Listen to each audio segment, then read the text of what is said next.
Si alguien se merece un Oscar en esta obra, esa es Rie Takahashi. Los gritos que hizo cuando Emilia estaba golpeando a Regulus fueron muy tiernos. Me gustaría ponerles el clip con audio y toda la cosa, pero como no quiero tener problemas con el copy, no lo haré.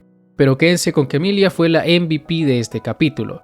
Un capítulo que a mi parecer entra en el top 3 de los mejores capítulos de esta tercera temporada. El discurso de Subaru me sigue pareciendo el mejor capítulo, pero este estuvo muy cerca de superarlo y lo habría hecho si tan solo no hubieran cortado el pasado de Regulus. Debido a esa pequeña omisión por parte del anime, muchos me recomendaron leer la web novel, y amigo, esa parte fue una cosa tremenda. Si les da curiosidad leerlo, es el capítulo 59 del arco 5, el cual se titula igual que el capítulo de esta semana, Regulus Córneas. Es una verdadera lástima que hayan cortado un 80% del backstory de este personaje, pero a Liliana sí le hayan dado medio capítulo para mostrar su flashback pocho. Quien sea que esté dirigiendo este anime no disimula quiénes son sus favoritos, pero en fin, ya luego les explicaré qué sucedió en la web novel. Comencemos con esto. El capítulo comienza con Emilia reuniéndose con las esposas de Regulus. Intenta convencerlas para que le ayuden a descubrir su punto débil, mientras Subaru hace lo posible para ganar tiempo. Afortunadamente para los protagonistas, Regulus es uno de esos villanos a los que les gusta hablar mucho con sus víctimas, cosa de la cual se arrepentirá más adelante, pero que en este caso le viene muy bien a Subaru, ya que así puede sacarle toda la información que necesita, y después de hacerle varias preguntas, es Regulus quien termina revelando su secreto. Su corazón se encuentra dentro de una de sus esposas, pero ni él ni ellas saben exactamente en cuál.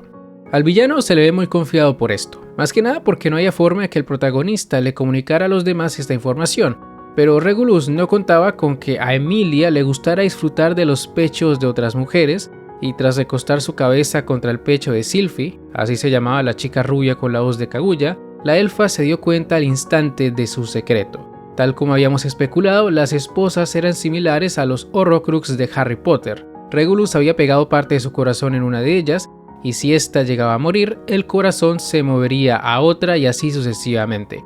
En resumen, para poder vencerlo era necesario matarlas a todas. Debido a esto, Regulus se sentía muy confiado, ya que no creía que sus enemigos tuvieran el valor de asesinar a chicas inocentes. Y tenía razón.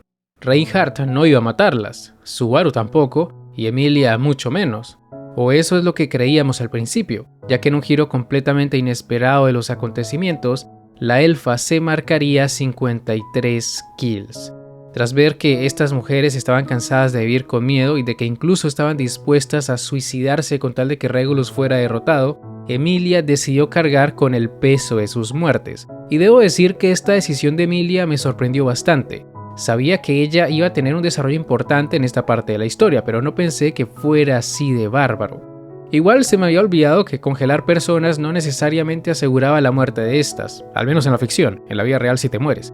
Fue otro caso de parte de Emilia y gracias a esto obligó al corazón de Regulus a moverse al único cuerpo al que podía hacerlo, el de ella. Y esto explica por qué Emilia despertó desnuda luego de que Regulus la secuestrara. Tal parece que desde un principio el arzobispo de la codicia ya había vinculado su corazón con el de ella y la boda solo era una excusa para vestirse de blanco, probablemente. Lo importante es que el corazón de Regulus ya no tenía más opciones. Si Emilia moría, su invencibilidad dejaría de ser un problema, pero claro, ¿quién se iba a atrever a cometer tal acto? Subaru no lo iba a hacer. No olvidemos el icónico "yo amo a Emilia".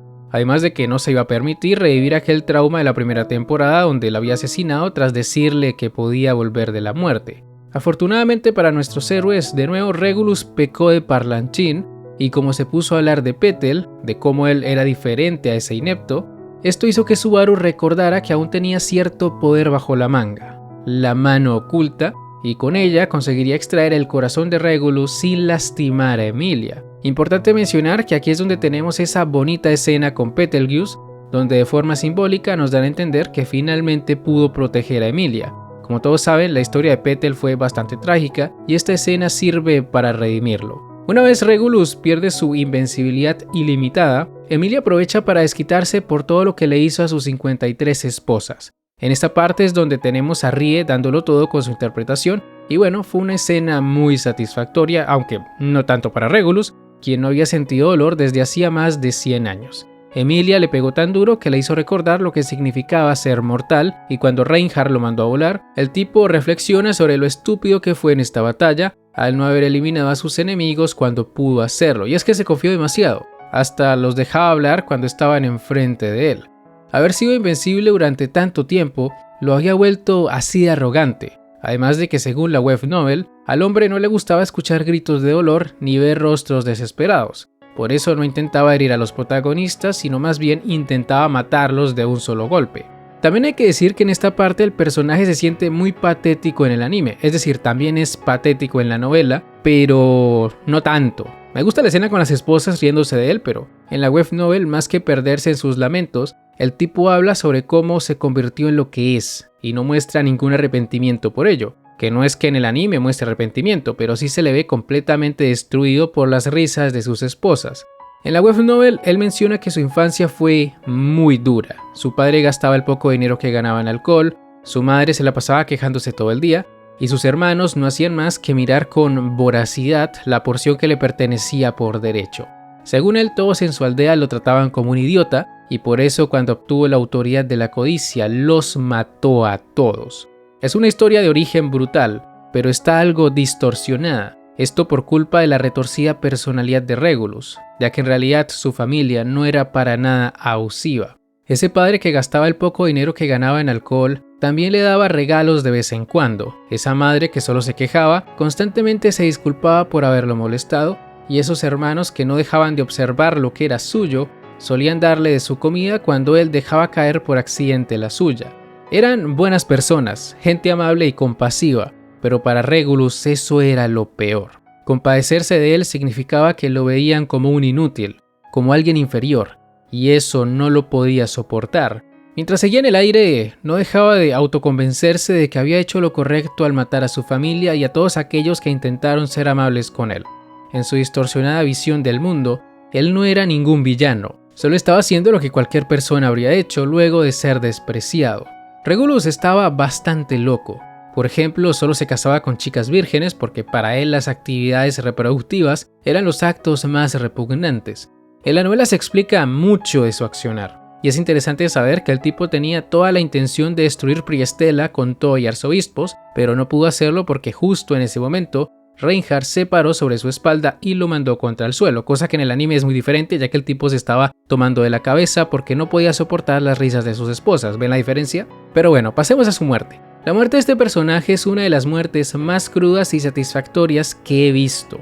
En el anime la censuraron bastante, pero en la web novel, cuando el tipo desactivó su autoridad debido a que ya no podía mantenerla por más tiempo, 5 segundos era su límite, como todavía seguía moviéndose bajo tierra a una velocidad muy alta, su cuerpo no soportó el impacto y explotó. De no ser porque el agujero que había hecho con su cuerpo era pequeño, todas sus entrañas habrían salido volando por todos lados. Y aún después de recibir un golpe como ese, el maldito seguía con vida, se aferraba a ella y tenía toda la intención de regresar a la superficie.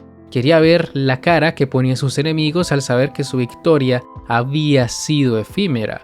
El tipo paraba su corazón durante 5 segundos, luego lo hacía latir cuando se le agotaba el tiempo y tras un breve periodo de dolor por culpa de sus heridas, volvía a detener su corazón. Lento pero seguro, Regulus avanzaba hacia donde se encontraban los protagonistas, pero su esfuerzo era inútil. De un momento para otro empezó a caerle agua desde los canales de Priestella, y aunque por un breve instante se sintió feliz de poder saborear el agua, una bebida que no había probado en mucho tiempo, esta sería su perdición. Regulus se caería por el túnel que había dejado su cuerpo y mientras se ahogaba en el fondo, gritaría con odio hacia Emilia.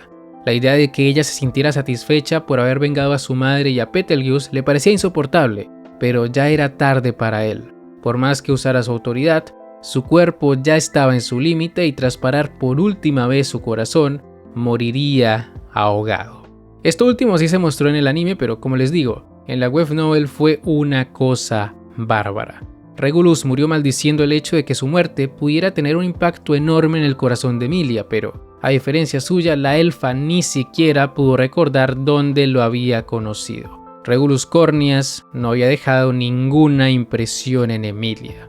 De esa forma tan irónica, ese hecho se había vuelto una realidad.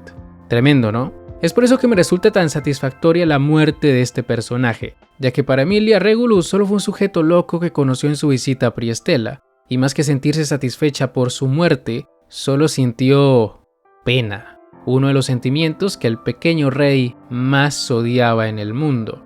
Fue un verdadero capitulazo, e independientemente de que no se haya adaptado el pasado de Regulus ni sus sentimientos de impotencia, en todo lo demás fue bastante sólido. Sin lugar a dudas, Emilia fue la MVP y nos demostró que su desarrollo es real, y no estando satisfecha con la muerte de Regulus, luego fue y revivió a todas sus ex esposas, demostrándonos que ella lo tenía todo fríamente calculado. Énfasis en el fríamente.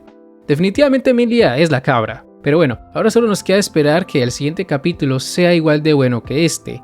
Tengo grandes expectativas con el tema de Teresia y ojalá nos hagan llorar con su despedida. Claro, si es que se vuelve a morir.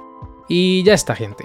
Con eso llegamos al final de este video. Si les ha gustado, no olviden dejar un buen like, suscribirse, síganme en mis redes sociales que están en la descripción. Y ahora sí, me despido. Hasta la próxima. El Psy Congru.